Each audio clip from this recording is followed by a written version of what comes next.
Jagan Christian కాబట్టి జగన్కు హిందూ మత విశ్వాసం లేదు కాబట్టి ఉద్దేశపూర్వకంగా తిరుమల పవిత్రతను తగ్గించేశారు, భక్తుల మనోభావాలతో ఆడుకున్నారు అన్నది తెలుగుదేశం పార్టీ అండ్ జనసేన నాయకుల ఆరోపణలు. ఆ పార్టీల సోషల్ మీడియా కూడా ఇదే విషయాన్ని జగన్ని ట్రోల్ చేస్తోంది. అంటే గతంలో అక్షింతలు దులుపుకున్నారు అని చెప్పి, ప్రసాదం ఇస్తే దాన్ని తిరస్కరించారు అని చెప్పి, ఎప్పుడు కూడా భారత్తో కలిసి తిరుమల వెళ్ళలేదు అని చెప్పి రకరకాలుగా ట్రోల్ చేస్తూ ఉన్నారు sir. At the same time YSR Congress party social media కూడా పవన్ కళ్యాణ్ని ట్రోల్ చేస్తూ ఉంది. గతంలో వివిధ సందర్భాల్లో కులం మతంపై పవన్ కళ్యాణ్ చేసిన కామెంట్స్ ఒకసారి. లేదు ఆంధ్ర వాళ్ళకి ఎప్పుడు ఆంధ్ర భావన వస్తో తెలియదు. నా కులం ప్రాతిపాదిక సరే కొంతకాలం వరకు జరిగింది. 2019 తర్వాత కులం కూడా పోయింది. ఇప్పుడు సొంత కులాన్ని కూడా వెనకేసుకురావట్లా. ఆంధ్ర భావన ఎలాగో లేదు. కనీసం కుల భావనను తెచ్చుకుని బాగు చేయండి రాష్ట్రాన్ని. నిజంగా మనస్ఫూర్తిగా అవుతున్నారు. నా కులం ఉంది, నాకెక్కడో మతం ఉంది. నా కులం ఉంది, నాకెక్కడో మతం ఉంది. నా కూతురు క్రిస్టియన్ అబ్బా, నా కూతురు క్రిస్టియన్. నా కూతురు తల్లి తన మతాచారం ప్రకారం నా కూతుర్ని రష్యన్ ఆర్థడాక్స్ చర్చ్ లో బాప్టైజ్ చేస్తానంటే సంతోషంగా చేయించమని. మా నాన్న ఎలాంటి వాడంటే, మా నాయనమ్మ దీపారాధన వెలిగిస్తే దీపారాధనలో సిగరెట్ వెలిగించిన దేవుడు లేడు దెయ్యం లేదనే వ్యక్తి మా నాన్న. ఇది ఆడేది కొద్దిమంది రాజకీయ నాయకులు వాళ్ళు కూడా ఎక్కువ మంది ఆడేది కూడా హిందువులే చెప్తున్నారు. అసలు ఇలాంటి గొడవలు పెట్టింది హిందూ నాయకులు తప్ప మిగతా నాయకులు చేయరు. వాళ్ళకి అసలు ఇలాంటి గొడవలు పెట్టింది హిందూ నాయకులు తప్ప మిగతా నాయకులు చేయరు.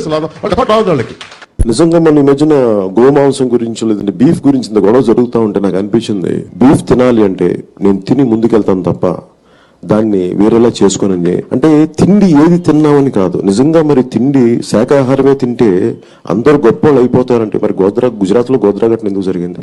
నాకు ఎందుకు జీసస్ క్రైస్ట్ ఇష్టమో చెప్తాను. ఒకసారి ఇక్కడ నా డైరీలో రాసుకున్నాను.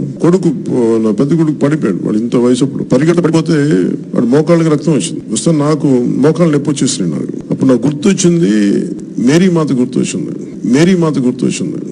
నాకు ఇష్టమైన ఎర్నెస్టో చే గెవేరా పుట్టినరోజు. రాజకీయాల స్ఫూర్తిని, పోరాట స్ఫూర్తిని తెలియజేసిన మహానుభావుల్లో ఎర్నెస్టో చే గెవేరా అతను నాకు స్ఫూర్తి. ఇప్పుడు మీరు చెప్పిన నా గెడ్డం పెంచుకుంటే నాకు నిజంగా ఆనందిస్తుంది. నేను నిజంగా ఇది మనస్ఫూర్తిగా పెట్టుకున్నాను. ఇది నాకు ఇష్టంతో పెట్టుకున్నాను. జై భీమ్ అనే పదం ప్రతి ఒక్కరూ సమానం అని చెప్పేది ఆ జై భీమ్ అనే నినాదం. జై భీమ్ అనే నినాదాన్ని మనస్ఫూర్తిగా నాకు వ్యక్తిగతంగా రాజకీయాల్లోకి రాకముందు నుంచి, సినిమాలోకి రాకముందు నుంచి డాక్టర్ బాబాసాహెబ్ అంబేద్కర్ ఆశయాలను అర్థం చేసుకున్నవాడిని, చదివిన వాడిని. రైట్. కులం మతంపై వివిధ సందర్భాల్లో పవన్ కళ్యాణ్ మాట్లాడిన మాటలు అవి సార్. అవన్నీ గ్యాదర్ చేసి ఇప్పుడు వైసీపీ సోషల్ మీడియా విపరీతంగా ట్రోల్ చేస్తోంది. అభిప్రాయాలను మార్చుకోవడం సహజం. అందులోనూ మన నాయకులు పదే అభిప్రాయాలను మార్చుకుంటూ ఉంటారు. పవన్ కళ్యాణ్లో అంటే అప్పటి నుంచి ఇప్పటి వరకు ఈ మార్పు ఎందుకు? అంటే ఇప్పుడు అది వ్యక్తిగత అంశాలకు నేను ఎప్పుడు వెళ్ళను. నాకు ఒక వ్యక్తిని టార్గెట్ చేస్తూ ఎప్పుడు నేను మాట్లాడాను, అన్లెస్ నన్ను ఎవరైనా అంటే తప్ప. అందువల్ల ఆడ ఇష్యూ పవన్ కళ్యాణ్ ఎలా మార్పు అన్నది కాదు. సో పవన్ కళ్యాణ్ రాజకీయంగా లక్ష్యంతోనే ఈ నూతన నినాదాలు ఇస్తున్నాడా అనేది ప్రశ్న. వ్యక్తిగా ఆయన ఎలా మారాడంటే అందరికి మరి ఇప్పుడు ఒక్కరిదే కాదు కదా, మిగతా వాళ్ళు కూడా చాలామంది నాయకులు చాలా సందర్భాల్లో అలా మాటలు మార్చిన ఉదాహరణ లేవా? ఎవరు మార్చలేదు చెప్పండి. ఒక పవన్ కళ్యాణ్ మార్చాడా? లేదు సార్, అందరూ మార్చిన వాళ్ళు సార్. మరి ఎందుకు మనం చర్చ పవన్ కళ్యాణ్ టార్గెట్ చేసి ఎందుకు చర్చ పెట్టాలి? అదే సార్, ఇప్పుడు మొత్తం ఆధారంగా వల్ల పవన్ కళ్యాణ్ ఒక్కరే కాదు కదా, రాజకీయాల్లో సందర్భం ఆధారంగా మాట్లాడుతూ ఉంటారు. సో ఆ సందర్భం ఆధారంగా మీరు రాజకీయ నాయకులు ఒకరి మీద ఒకరు ఎన్నిసార్లు మాట్లాడుకోలేదు.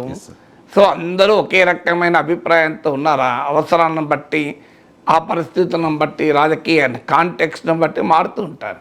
పవన్ కళ్యాణ్ని టార్గెట్ చేస్తూ ఎందుకు చేయాలి అన్నదే క్వశ్చన్.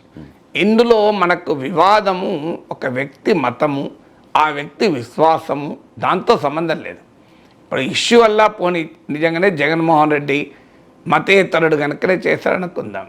అక్కడ టీటీడీలో ఒక జగన్మోహన్ రెడ్డి వచ్చి తీసుకొచ్చి ఎనిమల్ ఫ్యాట్ కలపడు కదా. సో పెద్ద ప్రక్రియ ఉంటుంది కదా. మరి ఆ ప్రక్రియలో ఉన్న వాళ్ళంతా మతాన్ని నమ్మేవారే కదా. మరి అక్కడ ఎందుకు జరిగింది? అందువల్ల దీన్ని రాజకీయ లక్ష్యంతో చేయడం వల్ల వస్తున్న సమస్య ఇది. ఇది నిజంగా దేవుని ప్రసాద పవిత్రత కొరకు జరుపుతున్న పని కాదు. ఇది తమ రాజకీయ ప్రత్యర్థులను టార్గెట్ చేసుకోవడానికి చేస్తున్న పని ఇది. అందువల్ల దాని క్రెడిబిలిటీ పోతుంది.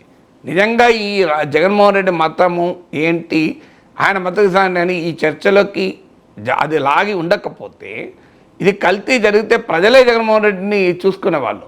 ఎందుకంటే రాజకీయ లక్ష్యం లేకపోయినా ప్రజలకు అర్థమవుతుంది కదా. సో అది కానీ దీన్ని రాజకీయాలతో కలగాబలగం చేసి ఈ మొత్తం ప్రాసెస్ను కంప్లీట్ విశ్వసనీయతను దెబ్బతీశారు. ఒకసారి నీకు రాజకీయాలు వచ్చాక జగన్మోహన్ రెడ్డిని ఓట్లేని 40% ప్రజలంతా క్రైస్తవులా? ఆయన ఓట్లేసిన వాళ్ళు హిందువులు గారా? ఆయన పార్టీలో హిందువులు లేరా? ఇప్పుడు ఈ తెలుగుదేశం పార్టీలో వేరే మతాల వాళ్ళు లేరా? సో అందువల్ల ప్రతి రాజకీయ పార్టీలో అన్ని మతాల వాళ్ళు ఉంటారు. ఒక భారతీయ జనతా పార్టీ మాకు కూడా మీకు ఆఖరికి మాకు పాస్మండా ముస్లిమ్స్ కావాలి, మాకు ఇవాళ కేరళలో త్రిశూర్లో ఎంపీ గెలిచారంటే క్రిస్టియన్ చర్చ్ సహకారంతోనే గెలిచారు కదా. నార్త్ ఈస్ట్లో బీజేపీ గెలుస్తుంది అంటే క్రిస్టియన్ చర్చ్ సహకారంతోనే గెలిచారు కదా. అందువల్ల మనము ఇందులో మతాన్ని తీసుకొచ్చి నాయకుల మత విశ్వాసాలను తీసుకొచ్చి మతపరమైన విభజన రాష్ట్రంలో తీసుకురావాలి. ఆంధ్రప్రదేశ్ రాజకీయాల్లో ప్రజల సమస్యల మీద కాకుండా నాయకుల మతాలపైన కులాలపైన సమాజాన్ని నిట్ట నిలువున చీల్చాలనేటువంటి ఒక ప్రయత్నం. దీనివల్ల ప్రజలకు ఏమవుతుంది? ఓకే, జగన్మోహన్ రెడ్డి క్రైస్తవుడు, చంద్రబాబు నాయుడు హిందువు, విశాఖ స్టీల్ ప్లాంట్ ప్రైవేటీకరణ ఆగుతుందా? ఇప్పుడు హిందూ నాయకత్వంలో ఆగలే, క్రైస్తవ నాయకత్వంలో ఆగలే కదా.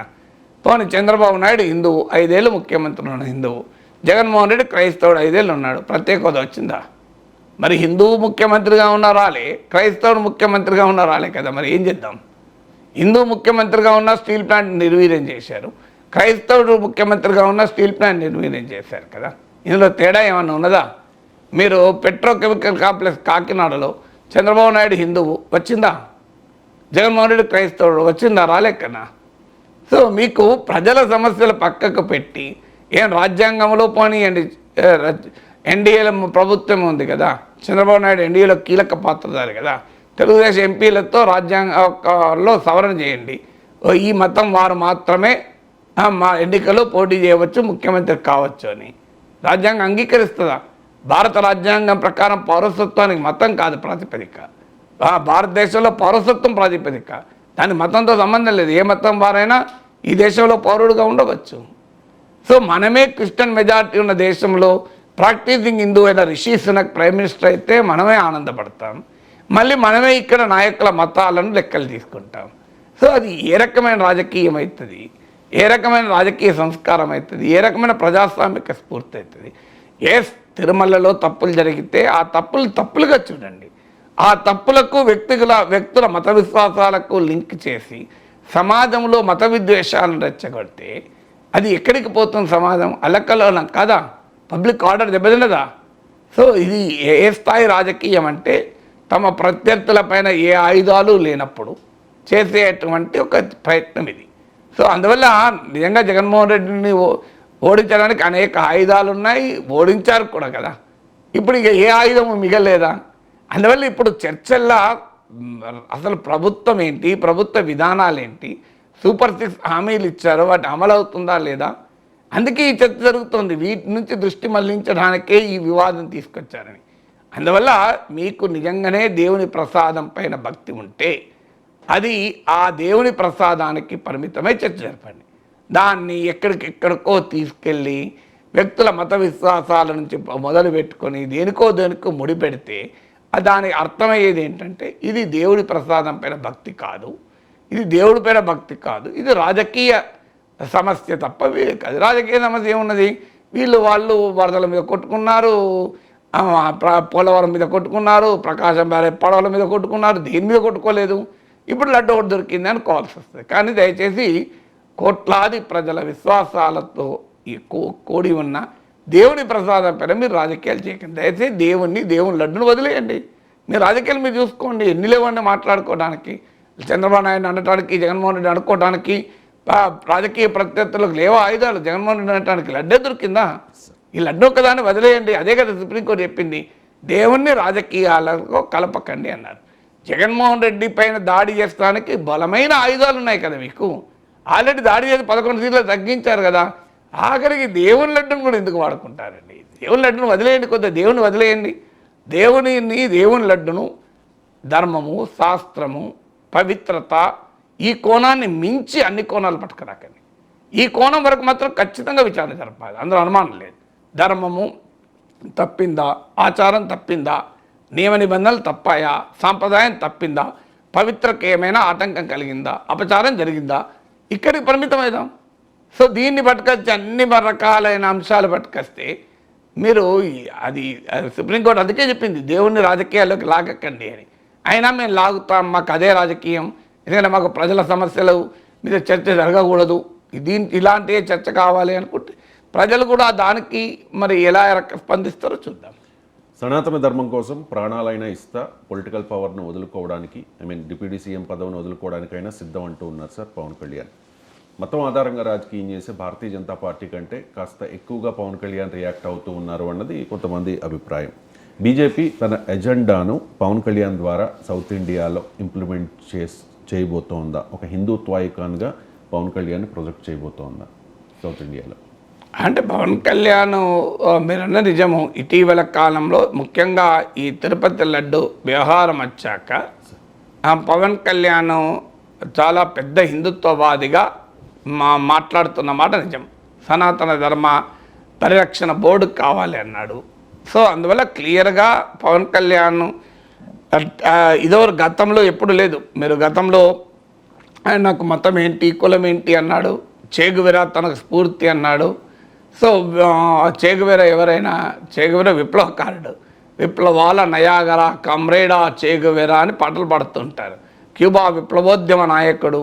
సో ఆయన వల్ల చేగువేరా నాకు ఆదర్శం అన్నారు. వామపక్షాలతో పొత్తు పెట్టుకున్నాడు. ఇవన్నీ ఒక ఫేజ్. ఈ ఫేజ్లో బీజేపీతో పొత్తు పెట్టుకున్న వాళ్ళు చాలామంది ఉన్నారు. కానీ పవన్ కళ్యాణ్ ఏకంగా హిందుత్వవాదిగా మారి ఇక్కడికి రాష్ట్రానికే పరిమితం కావడం లేదు. ఇప్పుడు మీరు గమనిస్తే తిరుపతి తిరుమల ప్రసాదంలో కల్తీ, అది ఇష్యూ. ఆ ఇష్యూని ఎక్కడి దాకా పట్టుకెళ్ళాడు పవన్ కళ్యాణ్ అంటే తమిళనాడు పట్టుకెళ్ళాడు. సో ఉదయనిధి స్టాలిన్ పైన వ్యాఖ్యలు చేస్తే వాళ్ళు రియాక్ట్ అయ్యారు దానిపైన సీరియస్గా. తమిళంలో ఒక తమిళ ఛానల్కి ఇచ్చిన ఇంటర్వ్యూలో మాట్లాడాడు. తర్వాత మీరు ప్రత్యేకంగా వారాహి సభలో ఇంగ్లీష్లో మాట్లాడాడు. ఇంగ్లీష్లో ఎందుకు మాట్లాడాడు? I'm an apologetic Sanatani Hindu అంటూ మాట్లాడాడు. ఎందుకు మాట్లాడాడు?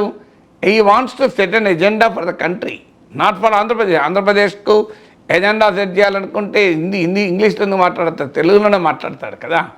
తర్వాత ఆయన మీరు కాకినాడలో ప్రత్యేక హోదా మీద మాట్లాడినప్పుడు చెప్పాడు, మోడీజీ అమిత్ షాజీ ఆప్కో సమజ్ మే ఆనే కే లియే మై హిందీ మే బాత్ కర్ రహా హూ అన్నాడు. అంటే అందుకు ఇది కూడా ఎవరికి సమజ్ మే ఆనే కే లియే, తెలుగు రాని వాళ్లకు సమజ్ మే ఆనే కే లియే ఇంగ్లీష్లో మాట్లాడాడు. అందులో అనుమానం ఏమన్నది? నా పొలిటికల్ పవర్ వదులుకోవడానికి అన్నది. ఈ దేశంలో మతాన్ని ఉపయోగించుకుంటే పొలిటికల్ పవర్ పోలే, వచ్చింది. మన దేశంలో మతానికి ఉన్న ప్రత్యేకత అది. అందువల్ల పవన్ కళ్యాణ్ ఆవేశంలో నా ఉప ముఖ్యమంత్రి పదవి పోయినా మంచిదే, నేను సనాతన ధర్మం కొరకు త్యాగం చేస్తాను అంటే, సనాతన ధర్మాన్ని ఉపయోగించుకొని త్యాగాలు చేయలే ఎవరిక్కడ, అందరికి పదవులు వచ్చాయి. సో మతాన్ని ఉపయోగించుకున్న వారందరూ మా ముఖ్యమంత్రులు అయ్యారు, ప్రధానమంత్రులు అయ్యారు తప్ప ఎవరికి పదవులు పోయినా నాకు చెప్పండి, ఒక్కరు చూపెట్టండి. మతం కొరకు పదవి కోల్పోయిన ఒక్క నాయకుని చూపెట్టండి, ధర్మం కొరకు పదవి కోల్పోయిన ఒక్క నాయకుని చూపెట్టండి. మతాన్ని ఉపయోగించుకొని రాజకీయ అధికారం కొరకే కదా రాజకీయ పార్టీలు పనిచేసాయి. మతం కొరకు రాజకీయ పదవులను త్యాగం చేసిన చరిత్ర ఎక్కడ లేదు మన దేశంలో. రాజకీయాల కొరకు ధర్మాన్ని త్యాగం చేస్తారు తప్ప ధర్మం కొరకు రాజకీయాలు ఎక్కడ త్యాగం చేశారు? అందువల్ల మీకు పవన్ కళ్యాణ్ అడుగులు చూస్తుంటే చాలా క్లియర్గా బియాండ్ ఆంధ్రప్రదేశ్ ఒక పొలిటికల్ ఎజెండాను తీసుకెళ్లేటువంటి ప్రయత్నం. మరి బీజేపీ దీంట్లో వెనకాల ఉందా లేదా, బీజేపీకి రుచిస్తుంది కనుక పవన్ కళ్యాణే ప్రోయాక్టివ్గా మాట్లాడుతున్నాడు, ఇది మనకు తెలియదు. కానీ క్లియర్గా సౌత్ ఇండియాలో తన ఎజెండా, బీజేపీకి ఉన్న హిందుత్వ ఎజెండాకు అంత పెద్ద అట్రాక్షన్ లేదు ఎక్సెప్ట్ కర్ణాటకలో కూడా హిందుత్వ ఎజెండాకు ప్రాతిపదిక లింగాయత్ సామాజిక వర్గ ఎజెండా, కులం ఎజెండా. లింగాయత్ సామాజిక వర్గాన్ని పక్కకు జరిపితే కర్ణాటకలో కూడా బీజేపీ హిందుత్వకు ఈ స్థాయిలో బలం లేదు. సో అది బేసికల్గా లింగాయత్ కమ్యూనిటీ దాదాపు 17-18% ఉంటారు. యడియూరప్ప నాయకత్వంలో ఆ కమ్యూనిటీ పూర్తిగా బీజేపీ వెనకాల ర్యాలీ అవుతూ వచ్చింది. సో అయినా కర్ణాటకలో కొంత హిందుత్వ ప్రభావం ఉంది. తెలంగాణలో నిజాం పాలన ఎంఐఎం ఉండడము ఈ హిందూ ముస్లిం రాజకీయాలకు కొంత కరెన్సీ ఉంది. తమిళనాడులో ఈ ప్రయత్నం చేశారు, వెట్రివేల్ యాత్ర అని కొంత ప్రయత్నాలు చేశారు. కానీ తమిళనాడులో ఉన్నటువంటి బలమైన ద్రవిడియన్ మూమెంట్ అంటే హేతువాద, కుల వ్యతిరేక, సామాజిక న్యాయ సంస్కరణల కోసం జరిగిన పోరాటాల చరిత్ర ఉంది, అన్నాదురాయ్, పెరియార్ వీళ్ళ చరిత్ర. సో అందువల్ల ఆ హిస్టారికల్ బ్యాక్డ్రాప్లో తమిళనాడులో పెద్ద ప్రభావం చూపలేకపోయారు. కేరళలో మొదటి నుంచి కూడా వామపక్ష రాజకీయ సాంప్రదాయాలు బలంగా ఉన్నాయి. అక్కడ సంస్కరణ ఉద్యమాలు ఉన్నాయి, శ్రీ నారాయణ గురు లాంటి వాళ్ళు. అందువల్ల సౌత్ ఇండియాకు ఉన్న క్యారెక్టర్ మీకు మతపరమైన అంశాలకు అంతగా ప్రాధాన్యత ఉండదు. ఇప్పుడు ఆంధ్రప్రదేశ్లో మరీ ముఖ్యంగా భాషాపరమైన అస్తిత్వం మతపరమైన అస్తిత్వాన్ని కూడా డామినేట్ చేస్తుంది. Linguistic identity, regional identity, even religious identity dominate చేస్తాయి. మీకు ఇక్కడనే కాదు, తమిళనాడులో చూడండి, తమిళ భాష చుట్టూ ప్రజలు ఎక్కువగా మోటివేట్ అవుతారు, రియాక్ట్ అవుతారు రిలీజన్ కన్నా. తమిళ భాష హిందూ కానీ ముస్లిం కానీ ఇది ఎప్పుడు కూడా మతపరమైన అస్తిత్వాన్ని మించి భాషాపరమైన అస్తిత్వాన్ని ప్రభావితం చూపుతుంది. అందుకే మీరు ఫ్రాన్స్, యూకే రెండు క్రిస్టియానిటీనే పాటిస్తారు, కానీ ఫ్రెంచ్, ఇంగ్లీష్ అని ప్రొటెస్టెంట్, క్యాథలిక్ అని కూడా డివిజన్ వచ్చింది. మీరు బంగ్లాదేశ్ టోటల్గా అది కూడా ఇస్లామే పాటించేది, కానీ బెంగాలీ భాష, ఉర్దూ ఆధిపత్యం వీటి మధ్య ఘర్షణ జరిగి బంగ్లాదేశ్ ఏర్పడటానికి కారణమైంది. భాషా ప్రయుక్త రాష్ట్రాలు మన దేశంలో ఏర్పడ్డాయి. అందువల్ల భాషాపరమైన అస్తిత్వము భారత రాజకీయాల్లో మతపరమైన అస్తిత్వం కన్నా బలమైంది. అందువల్ల భారతీయ జనతా పార్టీకి సౌత్ ఇండియాలో ఉన్నటువంటి సామాజిక, రాజకీయ, సాంస్కృతిక భావనల వల్ల హిందుత్వ ఎజెండాను సమర్థవంతంగా ఈ సౌత్ ఆఫ్ వింధ్యాస్ అంటారు, వింధ్యా పర్వతాలకు దక్షిణాదికి తీసుకెళ్ళలేకపోయారు. మీ నార్త్లో మీకు హిందుత్వ ఎజెండా ఇంపాక్ట్ చూపినంతగా సౌత్లో చూపలేకపోయేది, ఎక్సెప్ట్ కర్ణాటక అండ్ కొన్ని పార్ట్స్ మినహా. మీరు ఇప్పుడు ఉత్తరాదిలోనే, ఈవెన్ ఉత్తరప్రదేశ్, రాజస్థాన్, హిందీ రాష్ట్రాల్లోనే హిందుత్వ ఎజెండా యొక్క ప్రభావము ఈ ఎన్నికల్లో తగ్గింది. అయోధ్యలో బీజేపీ ఓడిపోయింది, ఇటీవల బద్రీనాథ్ ఉప ఎన్నికల్లో బీజేపీ ఓడిపోయింది. సో ఇలా పరిణామాలు జరుగుతున్న నేపథ్యంలో సౌత్లో తమ హిందుత్వ వాదాన్ని తీసుకెళ్ళటానికి, అంటే హిందూ మతము, హిందుత్వ వేరు, చాలామంది రెండు ఒకటే అనుకుంటారు. హిందూ మతాన్ని రాజకీయాలతో మిళితం చేసినప్పుడు అది హిందుత్వం అవుతుంది, మిళితం చేయకపోతే హిందూ మతం అవుతుంది. ఇలా హిందువులు అందరూ భారతీయ జనతా పార్టీ కోటేస్తున్నారు, 80% ఓట్లు వస్తున్నాయి బీజేపీకి. మొన్న కూడా 36% ఓట్లు వచ్చాయి కదా. అంటే దేశంలో సగం మంది హిందువులు ఓట్లు వేయడం లేదు కదా. మరి అది హిందూ మతమే అయితే, హిందూ మతం ఆధారంగా ఓటింగ్ అయితే 80% ఓట్లు వేయాలి కదా. అందువల్ల మతం వేరు, మతంతో లింక్ అయిన రాజకీయం వేరు. అందువల్ల బీజేపీ పొలిటికో రిలీజియస్ మత రాజకీయ వాదానికి సౌత్లో ఎప్పుడు కూడా పెద్దగా అట్రాక్షన్ లేదు. అందువల్ల రజనీకాంత్తో ఒక ప్రయత్నం చేశారు. రజనీకాంత్ నాది స్పిరిచువల్ పాలిటిక్స్, ఆధ్యాత్మిక రాజకీయాలు అన్నాడు, హిమాలయ పర్వతాలకు వెళ్ళానన్నాడు. రజనీకాంత్ను ఉపయోగించుకుని తమిళ రాజకీయాల్లో తమ ఐడియాలజికల్ పాలిటిక్స్ను, ఎన్నికలు, ఓట్లు, సీట్లు ఒక అంశం అయితే బీజేపీకి, తమ సైద్ధాంతిక భావనల్ని సమాజంలో ప్రవేశపెట్టడం బీజేపీకి మరీ ముఖ్యం. చాలామంది అనుకుంటారు సీట్లు, ఓట్లని, 4 సీట్లు వస్తాయి పోతే తర్వాత సంగతి. బీజేపీ అది ఆలోచించదు. బీజేపీ ఆలోచించేది ఏంటంటే తన ఐడియాలజికల్ భావనలకు సమాజంలో ప్రాచుర్యం పెరగాలని కోరుకుంటుంది. అలా పెరగటానికి రజనీకాంత్ను ఉపయోగించుకుందాం చూశారు, కానీ రజనీకాంత్ అందుకు ఉపయోగపడలేదు. సౌత్ ఇండియాలో ఉండే వరకు ఏంటంటే సినిమా వారు ఒక పవర్ఫుల్ ఇన్స్ట్రుమెంట్ అని బీజేపీ గుర్తించింది.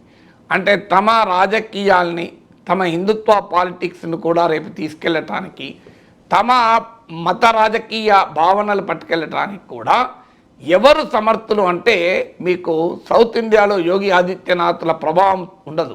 సౌత్ ఇండియాకి వచ్చే వరకు సినిమా యాక్టర్లు ఎక్కువ ప్రభావం చూపుతారని గుర్తించారు. అందుకే మీకు కేరళలో కూడా ఇవాళ బీజేపీకి ఉన్న ఒక్క ఎంపీ ప్రఖ్యాత మలయాళీ నటుడే. మీరు ఆంధ్రప్రదేశ్లో మీకు జూనియర్ ఎన్టీఆర్తో కూడా అమిత్ షా మంతనాలు జరిపారు. మీకు అలా ఆంధ్రలో ఇప్పుడు పవన్ కళ్యాణ్, తమిళనాడులో రజనీకాంత్తో ప్రయత్నం చేశారు.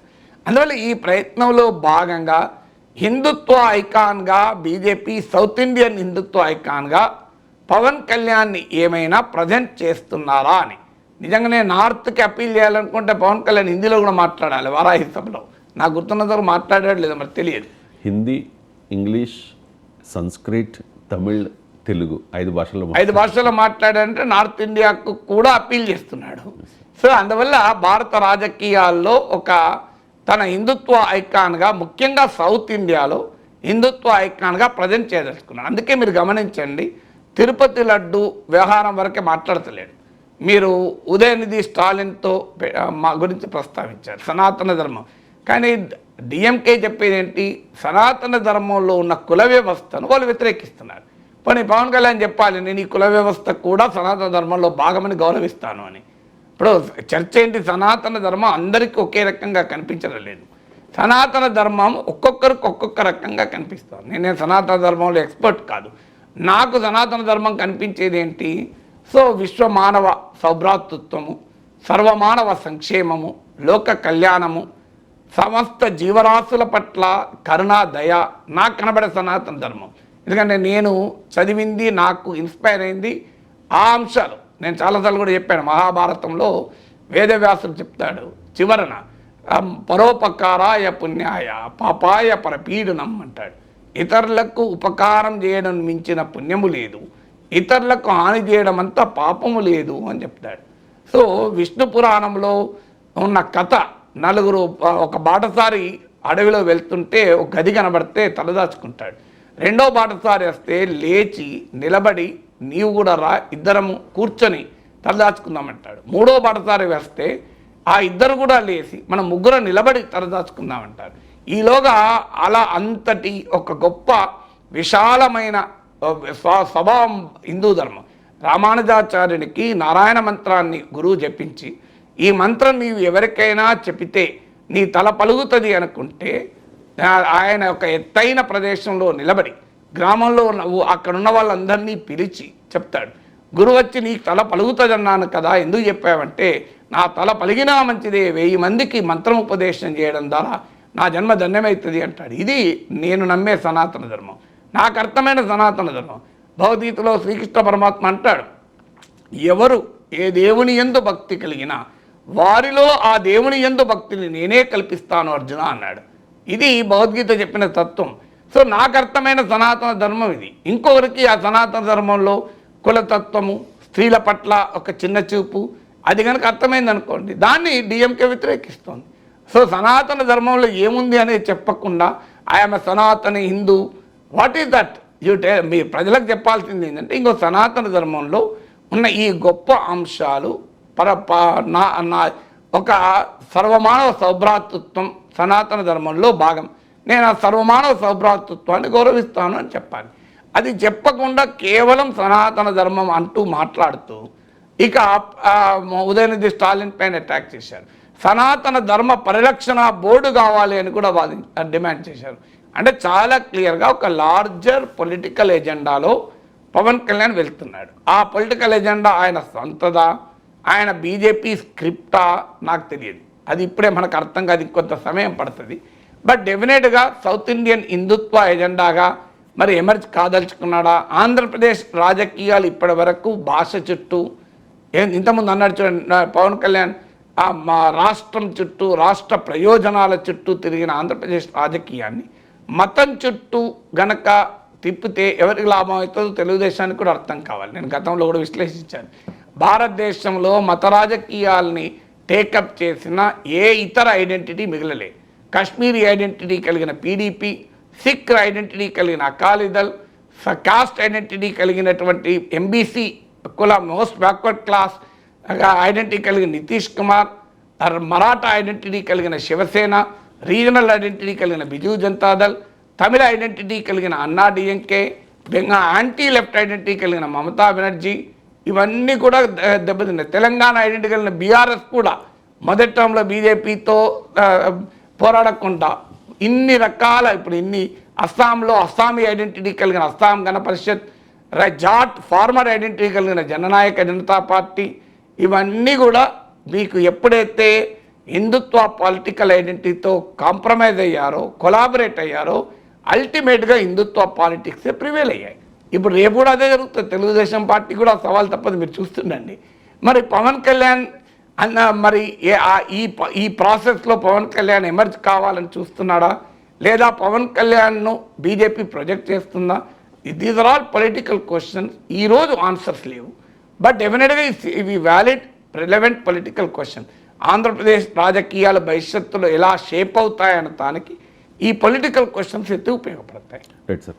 అయోధ్య రామాలయ ప్రారంభోత్సవానికి పెద్దల్ని పిలిచారు, అదానీ, అంబానీ, అమితాబ్ బచ్చన్ ఇలాంటి వాళ్ళని పిలిచారు. కానీ ద్రౌపది ముర్ము ఆదివాసీ కాబట్టి మీరు పక్కన పెట్టారు అంటూ గతంలో రాహుల్ గాంధీ ఒక కామెంట్ చేశారు సార్. దాన్ని కూడా పవన్ కళ్యాణ్ రైజ్ చేశారు. గతంలో రాహుల్ చేసిన కామెంట్ ఒకసారి ప్లే చేయండి. सबसे पहले आपने राष्ट्रपति से कहा कि भैया आप आदिवासी हो, आप तो अंदर आ ही नहीं सकती, अलाउ नहीं है आपको। उसके बाद अमिताभ बच्चन को बुला लिया, अदानी को बुला लिया, अंबानी को बुला लिया, किसी एक मजदूर को नहीं आने दिया। आपने किसी बढ़ई को देखा, किसान को देखा, मजदूर को देखा? कोई नहीं।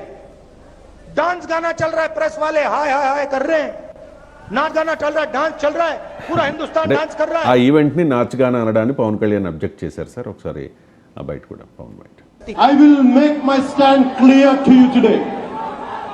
I am an unapologetic Sanatani Hindu, and I will also safeguard. I'm conveying this to the so-called secularists who ridicule my Sanatana Dharma. Let me tell you today, and I will safeguard my Sanatana Dharma with my life.